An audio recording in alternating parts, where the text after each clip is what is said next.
Danny Koker had a reputation for being one of the most patient bosses on reality television. But patience has a limit.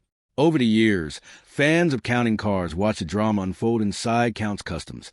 The arguments, the missed deadlines, the excuses, the betrayals. Most of it played out right there on screen. But some of it ran much deeper than the cameras ever captured. And for a long time, Danny Koker stayed quiet about it. He kept building. He kept creating. He kept giving people chances. Second chances. Third chances. Chances that most bosses would never offer. But here's the question that millions of fans have been asking for years. Which employees actually push him to the edge? Which ones made him question everything he had built? Which 5 workers became the biggest problems inside the walls of Counts Customs? Drop a comment below right now. Who do you think made this list? Because some of the names might genuinely surprise you. That answer is finally coming. And it is not what most people expected. The story of Counts Customs did not begin with cameras or contracts or television deals.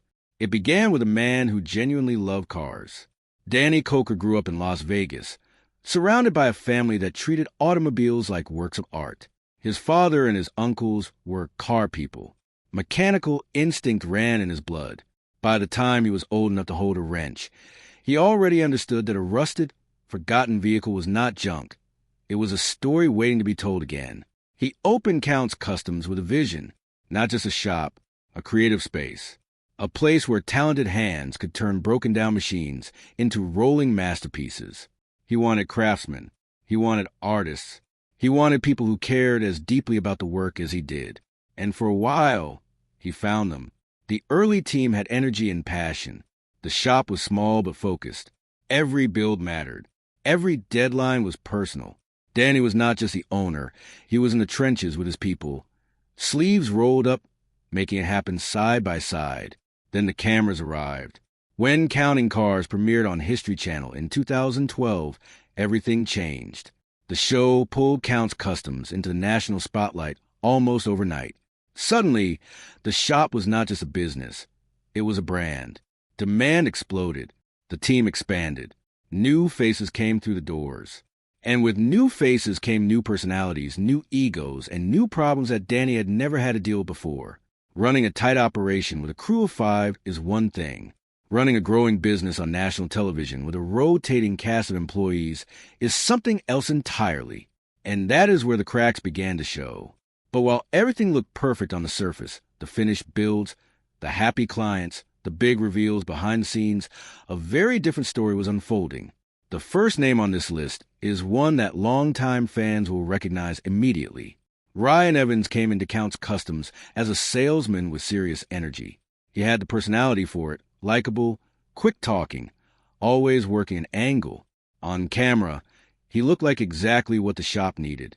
Someone who could close deals bringing clients and keep the business side moving while the mechanics focus on the builds. But there was a problem that took time to surface. Ryan had a habit of overpromising. Not occasionally. Consistently. He would tell clients things that the shop had not agreed to, timelines that were not realistic, prices that did not match what the team had actually discussed. And then the builds would begin, and the gap between what Ryan had said and what was actually possible would start to crack everything open. It created tension that ran through the entire shop. The mechanics were under pressure to deliver on promises they had never made. Danny was left managing expectations that should never have been set in the first place. And clients, people who trusted Counts Customs with their most prized possessions, sometimes walked away feeling like something had gone wrong, even when the final product was exceptional. Danny is a man who takes his word seriously. In his world, a promise made is a promise kept. Watching that standard get compromised repeatedly was something he could not ignore. Ryan's time at the shop eventually ran its course, but the damage to internal trust lingered long after he was gone. And that wasn't the full story, because the next person on this list caused problems that went far beyond sales talk. Kevin Mack had been with Counts Customs longer than almost anyone. He was one of the original faces of the show, a core part of the team that fans grew to love in the early seasons. He was funny, relatable, and genuinely skilled at what he did. For a long time, he was one of Danny's most trusted people, which is exactly what made everything that followed so difficult to understand. As the show grew in popularity, Kevin's personal life began to spiral. Substance abuse issues started affecting his reliability. There were days he simply did not show. Days he showed up but was not in any condition to work. The shop runs on precision and focus.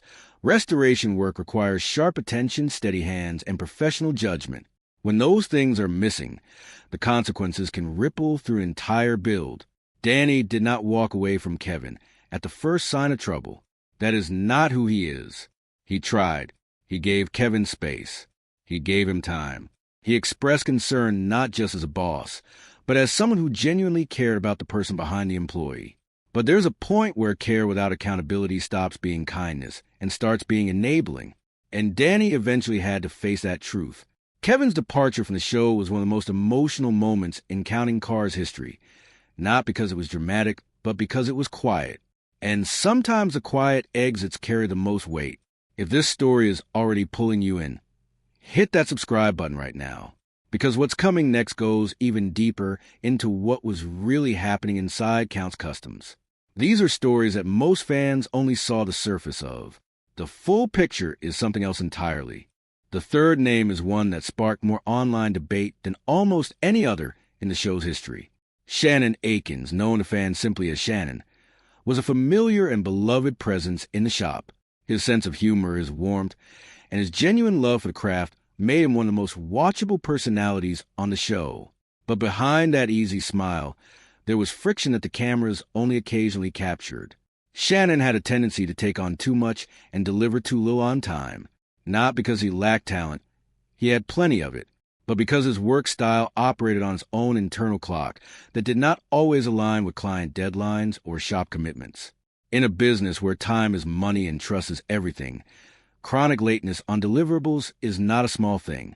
There were builds that stretched far past their promise dates because of coordination breakdowns tied directly to Shannon's pace. There were moments where Danny had to step in personally to salvage timelines that had gone too far off course. And there were conversations, some of them caught on camera, many of them not, where the frustration was impossible to miss. The world saw a lovable, funny guy who was always good for a laugh. The reality inside the shop was more complicated than that, because talent without discipline creates its own kind of chaos. And this is where things got even more complicated, because the next name on this list was not someone the fans expected to be a problem at all. There is something particularly painful about being let down by someone you believed in completely. Rolly Sabo came into Counts Customs carrying serious credentials. His craftsmanship was exceptional. His eye for detail was the kind that cannot be taught. Either someone has it or they don't. And Rolly had it. In the early period of his time at the shop, he was exactly the kind of artist Danny had always wanted on his team. But success, or the proximity to it, changed something. As the show grew, Rolly's attitude began to shift. Small disagreements became bigger ones. A sense of entitlement started to creep into his interactions with the rest of the team. He began pushing back on direction in ways that created friction rather than solutions. The collaborative spirit that makes a shop like Counts Customs function began to erode wherever Rolly was involved. A craftsman with ego is a difficult thing to manage because the skills are real and they know it. That knowledge can be a source of pride that elevates a team, or it can become a wall that separates one person from everyone else. For Rolly, it gradually became the latter. There is a moment in almost every troubled working relationship where both sides know it is over, but neither says it out loud yet. Danny and Rolly reached that moment, and when the end came, it was not clean. No one knew at the time, but the fallout from that relationship would quietly shape how Danny managed talent inside the shop for years afterward. There's a human side to all of this that is easy to overlook when watching a reality television show. These are not just characters in a story. They are real people with real pressures, real struggles, and real lives that extend far beyond what any camera can capture. Think about a time when you trusted someone completely in a job, in a friendship, in any kind of partnership, and then watch that trust slowly come apart. That feeling of not knowing whether to hold on or let go. That quiet grief of realizing that the person you believed in has become someone you no longer recognize. Danny Koker lived that feeling multiple times, and he never stopped trying to do right by the people around him, even when they did not do right by him. That is the part of the story that the ratings never fully captured. The fifth name on this list is the one that hit closest to home. Not because this person caused the most operational damage, though the damage was real, but because of who they were to Danny personally. Horacio Morales was more than an employee. He was family in the truest sense of the word, not by blood, but by history. The kind of relationship built over years of shared work, shared success, and shared identity. Danny trusted Horacio with things he would not trust to just anyone, and for a long time that trust was earned. But Horacio's ambitions eventually began to pull in a different direction than the shop. There were quiet conversations about outside projects. There were moments where his focus seemed to drift away from Count's customs towards something else, something he was building separately in the background, while still collecting a place at Danny's table. Loyalty is everything to Danny Koker. It always has been. His whole operation is built on it. So when he began to sense that the loyalty he had given freely was not being returned in full, that the person he had trusted most might be quietly moving in another direction, it cut in a way that pure business problems never could. The eventual separation was handled with more grace than many expected. Danny is not a man who burns what he has built, but there are some doors once closed that stay closed, and that one closed quietly, permanently, and with a weight that everyone in the shop could feel. What happened inside Count's Customs was never just about cars. It was about people. About what happens when a man with enormous passion and enormous loyalty tries to build something real in an industry and a world that does not always reward those qualities.